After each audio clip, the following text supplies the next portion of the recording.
안녕하세요. 태어난 김에 보험 길주영 팀장입니다.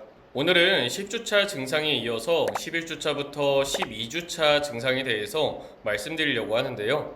보통 사모님들은 12주차까지를 초기로 보시는 경우가 많습니다. 초기인 만큼 임신 관련해서 많은 문제점이 12주 이전에 일어나는 경우가 많은데요.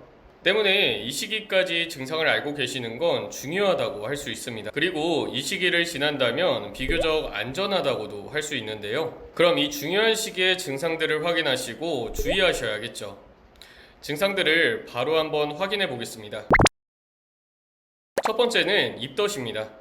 이건 산모님들에게 좋은 완화되는 증상이라고도 할 수 있는데요. 임신 12주차까지는 입덧이 점점 심해지다가 대부분의 사모님들이 12주를 기점으로 입덧이 완화되기 시작합니다. 평소에 드시지 못하던 음식들을 편하게 먹을 수 있다는 건 정말 다행인데요. 하지만 이 입덧은 개인차가 심하기 때문에 몇몇의 산모님들은 16주차까지 입덧을 경험하기도 합니다. 그리고 입덧이 끝나면서 음식량이 폭발적으로 늘어나는 산모님들도 계신데요. 만약 그렇다면 영양을 잘 고려해서 섭취하시면 도움되실 것 같습니다.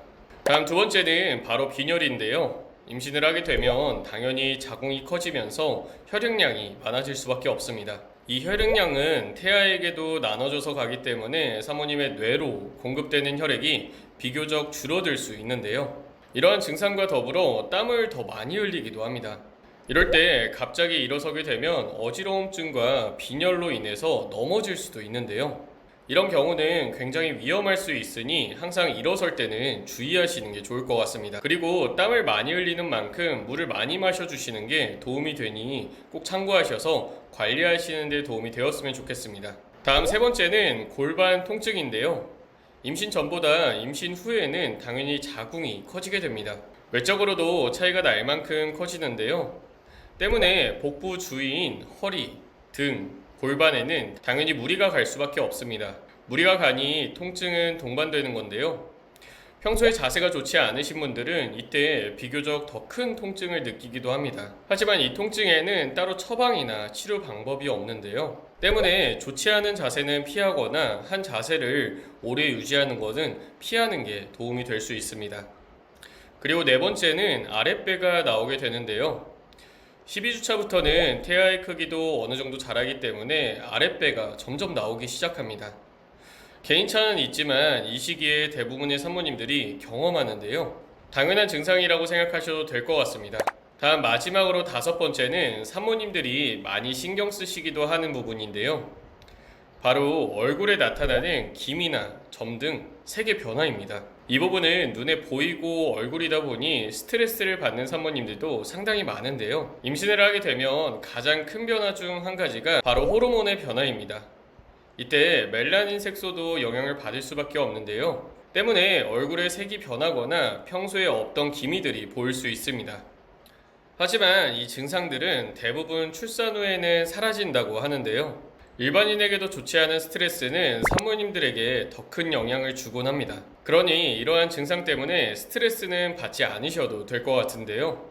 여기까지 11주차부터 12주차에 나타나는 대표적인 특징 5가지를 말씀드렸습니다.